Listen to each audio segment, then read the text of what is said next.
ሰላም ጤና ይስጥልኝ ውድ ተከታታዮቼ፣ ቀይ ቡቃያ ክፍል 10ን ይዤላችሁ መጥቻለሁ። ስለምትከታተሉኝ አመሰግናለሁ። ቪዲዮውን ከመጀመራችሁ በፊት ሰብስክራይብ በማድረጋችሁ እርግጠኛ መሆን አትርሱ። በአስገራሚ ውበቷ ምክንያት በታላቅ ወንድሟ ለ14 ዓመት ያህል ቤት ውስጥ ተዘግቶባት የቆየችው ዲጄ 20 ዓመት ወጣት እስክትሆን ድረስ በህይወቷ የኤሌክትሪክ መንቀሳቀሻ ተጠቅማ አታውቅም ነበር። ለመጀመሪያ ጊዜ ወደዚህ ደረጃ ተቃርባለች። ኤልካን ስልኩ ላይ ትኩረት አድርጎ በመጀመሪያ ደረጃ ላይ ሲወጣ ዲጄ ግን በፍርሃት ተውጣ ለመከተል አልቻለችም ነበር። ኤልካን እንዳትፈራና እንድትወጣ ቢነግራትም ለመጀመሪያ ጊዜ እንዲህ ያለ ነገር ያየችው ዲጄ ምን ማድረግ እንዳለባት ግራ ተጋባች።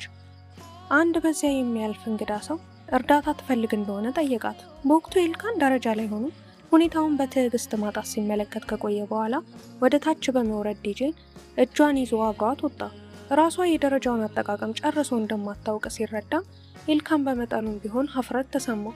ከዚያም ብዙ ሳይቆይ ዲጄን ወደ አንድ ልብስ መሸጫ ሱቅ በመውሰድ የሱቁ ስራ አስኪያጅ ለዲጄ የሚስማማትን ልብስ እንዲመርጥላት አዘዘው። በመጨረሻም ኤልካን ለዲጄ አጭር ስንብት አድርጎ ከአካባቢው ለመሄድ ተዘጋጀ። ዲጄ በሁኔታው ግራ ተጋብታና ተጨንቃ እያለች ኤልካን የት እየሄደ እንደሆነ ጠየቀችው። ኤልካን ግን የሚያከናውናቸው አንዳንድ ጉዳዮች እንዳሉት ነግሯት ደስ ያላትን ልብስ መርጣ እንድትቆይና በኋላ ላይ ክፍያ በሚፈጸምበት ቦታ እንዲገናኙ ነግሯት ሄደ። ዲጄም ወደ ሽያጭ ሰራተኛው በመጠጋት እርዳታ ጠየቀች። ሰራተኛዋ የልብስ መጠኗን ስትጠይቃት ግን ዲጄ ምንም የምታውቀው ነገር አልነበራትም። ምክንያቱም እስከዛሬ የለበሰቻቸው ልብሶች በሙሉ ከእናቷና ከእህቷ የተረፉ ነበሩ። በዚህም ምክንያት ሰራተኛዋ የዲጄን የሰውነት መለኪያ በአይኗ በመገመት የሚሆናትን ልብስ ለመምረጥ ተገደደች። በሌላ በኩል ደግሞ ሁኔታዎች በተለየ መልኩ እየቀጠሉ ነበር። የኤልካን ዘመድ የሆነው ክሮይ ስልክ ደውሎለት ነበር። ክሮይ በኤልካንና በቤተሰቡ መካከል የተፈጠረውን አለመግባባት ከሰማ በኋላ መጥቶ ሊያናገረው እንደሚፈልግ ነገረው። በዚህ መሃል ክሮይ የዘመዱ ሚስት የሆነችው ሰሊን ዲጄን ለመንከባከብ ልትረዳው እንደምትችልም ሀሳብ ያቀርባል። ኤልካን ሰሊንን ይዟት እንዲመጣም ጠየቀው። ከጥቂት ጊዜ በኋላ ኤልካን ዲጄን ወደ አፓርትመንቱ ይዟት ይሄዳል። እዚያ እንደደረሱ ኤልካን መጀመሪያ ገላውን ለመታጠብ እንደሚሄድ ነገራት። ጓደኞቹም በቅርብ ሊመጡ ስለሚችሉ ዲጄ ወደ መኝታ ክፍሏ ሄዳ አዲሱን ልብሷን እንድትቀይር አዘዛት። በመቀጠልም በመካከላቸው ያለውን ጋብቻ ለማንም እንዳትናገር በድጋሚ ያስጠነቀቃት። ዲጄን በታዛዥነት ራሷን በመነቅነቅ ተስማማች።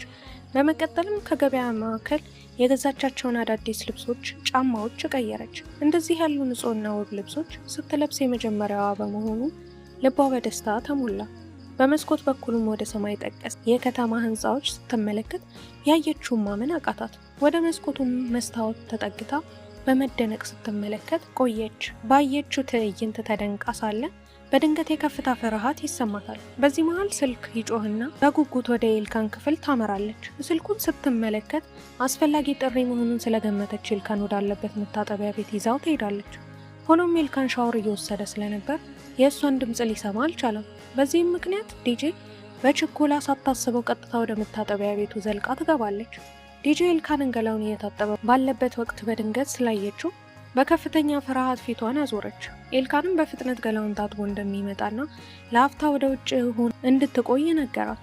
እሷም ፈጥና ወጣች። ገላውን ታጥቦ እንደጨረሰ የሚያጎቱ ልጅ ክሮይ እየደወለ መሆኑን ያየው ኤልካን በፍጥነት ልብሱን ለብሶ የመጡትን ጥንዶች ለመቀበል በሩን ከፈተ።